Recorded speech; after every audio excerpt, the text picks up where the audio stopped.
Professor Rakesh Sinha, यहाँ ये कह रहे हैं कि पहले तो आपने कहा था कि अमर जवान ज्योति एक अभिन्न अंग है, आज क्या दिक्कत हो गई आप लोगों को? अपनी बात से मुकर रहे हैं आप? क्या आप सारे कांग्रेस के शासनकाल की निशानियों को मिटाना चाहते हैं? एक नया भारत की यही परिभाषा है आपकी?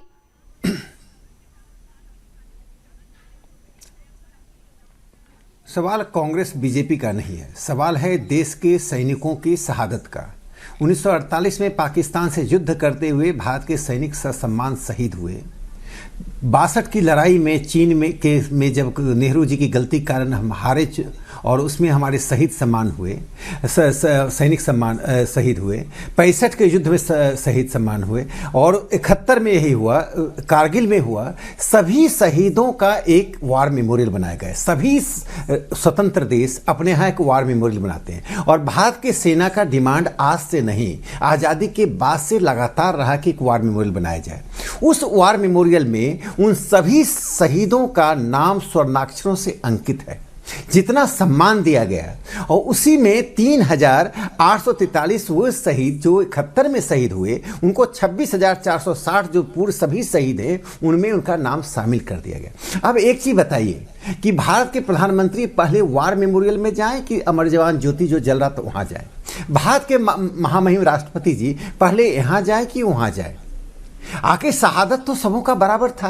उन शहीदों का जो एक अस्थायी संरचना बनाई गई थी, कहाँ? इंडिया गेट के पास। इंडिया गेट को किसने बनाया था? इंडिया गेट को ड्यूक ऑफ कैनॉट ने 1921 में बनाया था, 1913 में रखा था। 10 साल बाद उसको देश को समर्पित किया गया। उसके पीछे क्या कहानी है? प्रथम विश्व युद्ध में जो सेना हताहत हुए उसमें भारत शामिल नहीं था। प्रथम विश्व युद्ध में भारत शामिल नहीं था। उसी दौरान जालियांवाला कांड हुआ था। इसे प्रथम विश्व युद्ध में मरने वाले को हम शहीद का दर्जा नहीं दे सकते, चाहे वो अंग्रेज सिपाही थे या हमारे यहाँ से जबरन भर्ती किए गए लोग थे।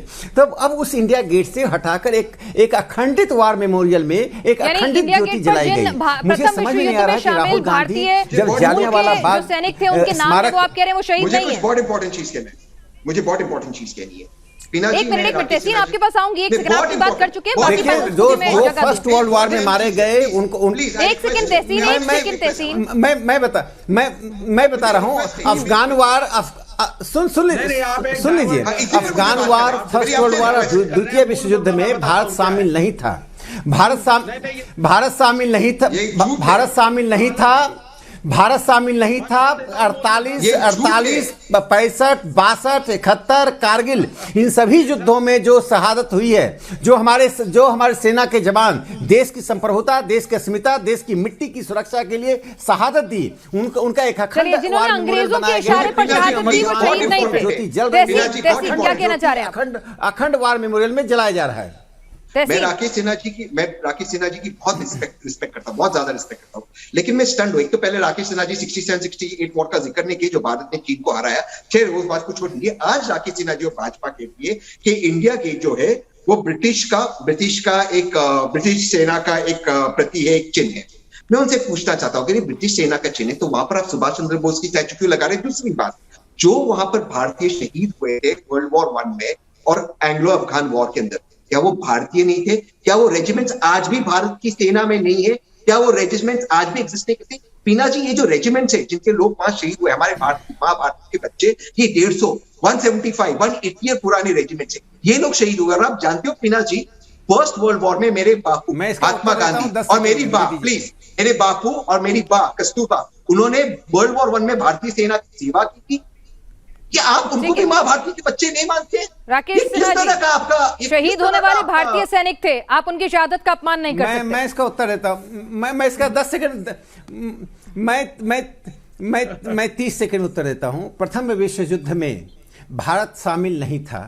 प्रथम विश्व युद्ध में भारतीयों को रेजिमेंट की बात गया और उसी दौरान जालियांवाला कांड हुआ जिसमें जनरल डायर ने 1200 भारतीयों को शहादत दी। अब सुनिए आप तो सुन लीजिए ना सर, मैं रेजिमेंट की बात आप रोना रो रहे हैं। क्या वो रेजिमेंट को आपने उन मारे गए भारतीयों के लिए जो प्रथम विश्व युद्ध में सुन लीजिए। अरे आप रेजिमेंट की बात कर रहे हैं, वो रेजिमेंट आज भी है। उन्होंने आपकी बात को शांति से सुना, मैं उम्मीद करूंगी कि आप उनकी बात भी शांति से। अरे मेरी बात तो सुन लीजिए, आप मुझे बोलने तो दीजिए जी। सवाल है क्या वो महाभारत के बच्चे थे या नहीं थे? क्या वो भारत के रेजिमेंट थे या नहीं? इसका आप उत्तर दीजिए ना सर, आप क्या बात। अरे आप तो सुन तो लीजिए। या सर क्या वो भारत के रेजिमेंट थे? आप मेरी बात तो सुन लीजिए, मैं यहाँ ऑब्जेक्टिव टाइप क्वेश्चन का आंसर देने नहीं आया हूँ सर। अरे सुन लीजिए, एकदम नहीं, प्रथम एकदम नहीं, जो शहादत अंग्रेजों के लिए हुई वो शहादत को हम शहादत नहीं मानते हैं। अंग्रेजों के साम्राज्यवाद के लिए लड़ने वालों को हम शहीद नहीं मानते हैं, चाहे वो कम्युनिस्ट थे या आप सुन लीजिए, आप उत्तर सुन लीजिए ना, उत्तर सुन लीजिए, पहले सुन तो लीजिए, 10 सेकंड मुझे दीजिए इंटरप्रेट। देखिए सिंगापुर में भारतीयों ने जो अनाम भारतीय मारे गए थे इंडियन नेशनल आर्मी के, उनके लिए एक वार मेमोरियल बनाया। उसको किसने उड़ा दिया? उसको जिसको आप नेहरू जी ने पहला वायसराय भारत का बनाया, कौन थे? माउंटबेटन ने उसको डायनामाइट से उड़ा दिया। ये राज्यसभा लोकसभा में सवाल आए थे। उस माउंटबेटन को आप, जो माउंटबेटन हम आईएनए के लड़ने वाले शहीदों के स्मारक को डायनामाइट से उड़ाता है, उसको भारत का वायसराय बनाते हैं। और आप शहादत की बात करते हैं, एक और छोटी सी बात करके मैं अपनी बात समाप्त करता हूं। ठीक है, यहाँ पर विवेक जी, मैं आपको, विवेक जी मुझे एक बात बताइए, जब सेना का प्रोटोकॉल कहता है कि ज्योति एक ही जगह होगी, एक मिनट मैं अपनी बात पूरी कर लूं। वॉर मेमोरियल होना, एक सेकंड राकेश सिन्हा साहब आपके पास आऊंगी। विवेक जी मुझे एक बात बताइए कि कांग्रेस ने तो 70 साल में सैनिकों की एक मांग थी कि प्लीज हमारी शहादत को एक इज्जतदार जगह दे दीजिए, एक वॉर मेमोरियल दे दीजिए। वो वॉर मेमोरियल नहीं दिया। अगर बीजेपी ने वो वॉर मेमोरियल दे दिया तो फिर हमें इंटरनेशनली जिस तरह से एक वॉर मेमोरियल होता है, वहां पर ज्योत होती है, तो सम्मान करने में दिक्कत क्या है? इस पर राजनीति क्यों कर रहे हो? भारतीय फौज कोई पॉलिटिकल पार्टी नहीं है कि झंडा लेकर के, डिमांड लेकर के निकल पड़ी थी। भारतीय फौज बहुत ही डिसिप्लिन्ड है और इस तरह की कोई डिमांड नहीं थी, नंबर 1।